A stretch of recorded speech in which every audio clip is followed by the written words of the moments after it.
Hey everyone, hope you're all scoring on the water, getting some action, having some fun. Finally, a video that's not point of view downwinding. It's a little bit shaky, just camera really zooms in and the wind shakes it around. I'm working on it, but some decent footage here. I'm excited to share. So I'm riding here on the St. Clair River, which is just south of the Blue Water Bridge a little bit. The entire Lake Huron drains into the St. Clair River, so the wind is opposing the current right now. I'd say the current right here is about, in this section, I don't know, 3-4 miles an hour, 3-4 knots steady. And so it's kind of like a mini Hood River setup. And the winds are, I'd say, roughly gusting up to 25 knots. So there's my track from the watch tracking, and it was so much fun. I had to do it twice. I did 2 runs, roughly about 10 kilometers, and that is going against that current. So it's really fun. Conditions, really easy pop-ups. So many chances, one after the next. It was probably the most relaxed downwinds I've had. My average heart rate on the one run was 112 beats per minute. I know while I was up and riding, like it went down to 80 a few times. So that's really cool. It took me a long time to get there. This is where I learned the downwind foil, and some of the. It's been a long journey to get relaxed and start playing on the waves. Before it was like, man, am I even going to pull this off? And just trying to stay up on foil, avoiding the touchdown because the paddle ups were so taxing. So this particular run, you can ride for like 15 minutes and then there's a point of like no return where it's just steel walls on each side and like industry on the Canadian side, and could probably get it on the American side, but that would be a nightmare with border and everything else.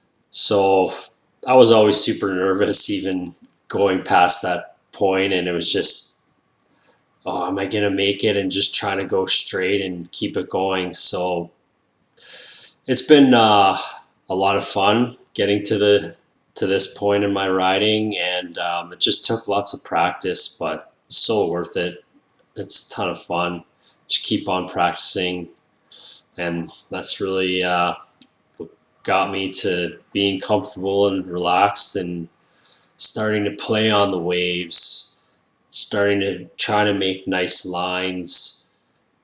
And these conditions are great for it. They're steep little sections, and you'll get a good little set, and you can just do some really nice turns on them, super skatey, just a blast.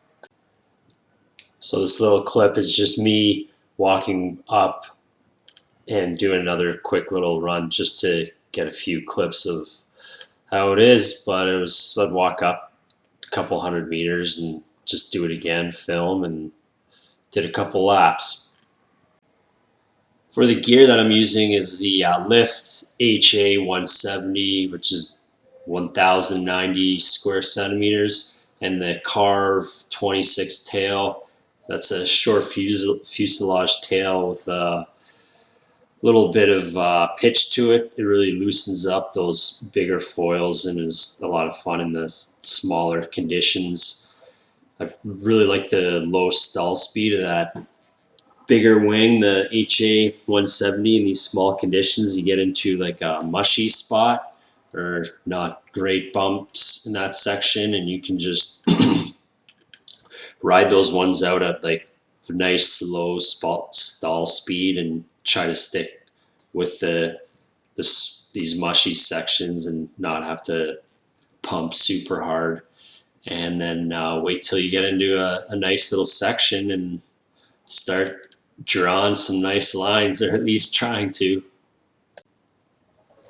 I was tempted to try a smaller foil, but I just think I would have been pumping too hard. Um, yeah, what do you guys think? Like a smaller foil, I think would allow for more slashier, more aggressive turns, but I think I would have been working way harder. How do those downwind experts think? The small one to open up some aggressive turns, or do you just stick with what's working? I uh, I just stuck with what was working. It was interesting mid run through. On the first one, I was in good sections of waves further up the river there.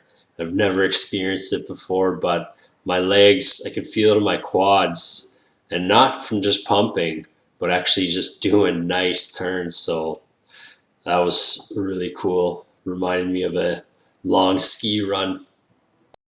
Further up the river is the Blue Water Bridge, and under there, I think is one of the best spots in the area to learn to downwind foil.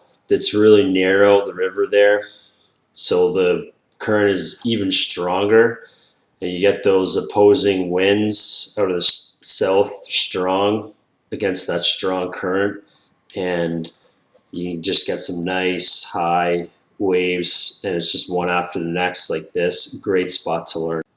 When you're riding there, you just float down on your board. That strong current will bring you down at a good pace, faster than walking. And then once you get to your spot where you want to go, get on your board and ride up the river, and you can just do laps and laps. And if it's not going good, you go right to the Canadian side, the east side of the river, and there's an eddy that will bring you back up. So it's easy to get, in and out. But that red line would be your track of where you would ride. And it's about, I don't know, 500 meters of riding. Anyways, go get some.